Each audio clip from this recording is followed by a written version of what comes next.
maybe we just do a little lineup check, who's ready to go, and you have kind of, everyone ready to go tomorrow, I guess is the question. Do I have everyone ready? Yeah, you're like, well, what's the Matthias status? Ekholm is not ready. Troy Stetcher is not ready. Evander Kane is not ready. Close, but not ready, so he will not play game 1. Brett Kulak he is in Canmore today. His wife is due tomorrow morning. He is expected to join us and be on the ice for the game tomorrow. They're close. And sorry, how about Frederick? Is he available tomorrow? Frederick is still day-to-day, and he is a possibility tomorrow, but has not been determined. Thank you. So now we'll start asking other questions. So how do you feel about this team heading into the playoffs? Given the line of fluctuations and kind of what you've gone through down the stretch, how do you feel about this group that you're taking into game 1? I feel very confident with it just because we've got a lot of good hockey players, and ultimately that's the most important thing, is having a lot of good players, and now constructing it and putting the guys in right positions to play on the power play and the penalty kill line, stuff like that is important, but the most important thing is having the good group of guys, and we have that. And there's some uncertainty about it because we haven't played together forever. You think about all the injuries that we had with Frederick and Wallman, those new guys coming in. We haven't really had this lineup at all during the regular season.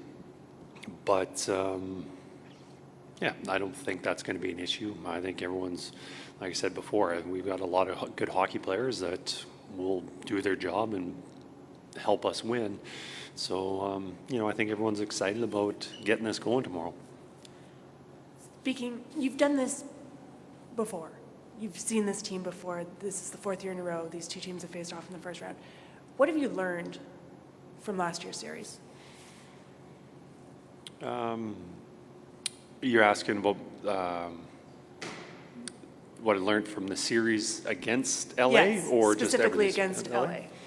I'm not sure there's anything I can take from last year because the two teams are quite a bit different. Like, we've made a lot of changes. LA's made a lot of changes. This is the first time in 4 years they've finished ahead of us in the series. We've been the favorites the previous 3. This year we're not the favorites. Just the fact that they're starting with home ice. So I'm not sure there's any things that we can really say. Obviously, I think more familiar with their team. I know when they're going to throw out a line for a defensive zone face-off, or what they're going to counter with after a strong shift, or those tendencies a coach usually does. And, same with them. They're more familiar with what I do. So, but I don't think there's anything that we can say that what we saw from last year is going to carry over to this year. Maybe I'm sure there'll be some similarities, but I don't think there's anything I'm going to say that I'm watching out for this. I don't know how much information or how much you're paying attention to what's going on around the hockey world or what other people think, but do you feel maybe that for a team that went to the Stanley Cup final last year to Game 7, do you feel like you guys are maybe under the radar a little bit this year? Do you feel like maybe you're not a team people are thinking is going to do what a lot of those teams do, which is go to the Cup one year and win it the next year? I think a lot of people have a lot of questions about our team. We didn't finish high in the standings. The second half of the season, we weren't pulling off as many victories as we had in the past. And we're playing a team that a lot of people believes a stronger, more powerful team. We're not going to, not that we walked over them before. Certainly a lot of people are thinking it's going to be a lot more difficult for us if we are even to win. But that's fine. Last year we were the underdog in probably 3 of the 4 series. Going to the Vancouver series, it was probably a coin toss. Dallas series, we definitely weren't the favorites to win that, and the final against Florida, we were not the favorites to win that. So, and we were close. So, I don't know. I think it's for our team. We're fine being a underdog, underappreciated. You know, we've got some good players, but that's fine to be the underdogs. There's coaches that would play that card pretty hard with their group, and there's groups that would want to, you know, maybe need that motivation of, hey, it's us against the world and all that. You got a pretty veteran team there that's played a lot of playoff games. Does any of that stuff help you, or does any of that stuff become ammunition for a coach? I think the biggest ammunition we have is our goal, what we want to accomplish. I think it's been on our minds for 10 months, since June 24th last year, or whatever date it was, what we wanted to accomplish. And there's going to be a lot of obstacles in our way, a lot of difficult opposition, and that's going to start tomorrow night, playing a very good, strong LA team. And yeah, if we're the underdogs going in it, that's fine. Does that give us any extra motivation? Maybe a little bit, but I think there's a bigger picture that we want to accomplish. Kris, over the last 3 playoff years, 18 games against the Kings.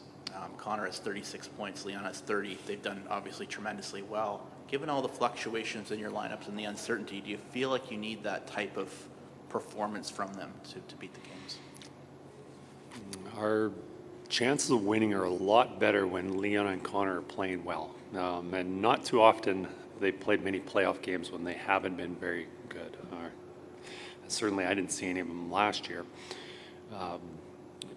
You typically win when your best players are playing at their best. That goes for forwards, defensemen, goalies.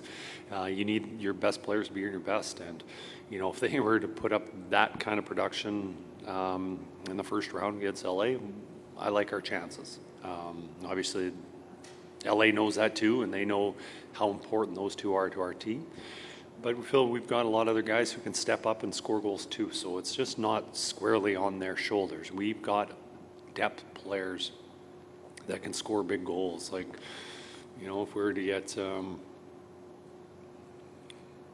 many guys can step up. I don't want to single out anybody, but we feel we've got a good team that if Leon and Connor do get shut down, aren't producing at that rate, we've got other guys to step up and score goals. And but saying that, it's important that your best players are your best players.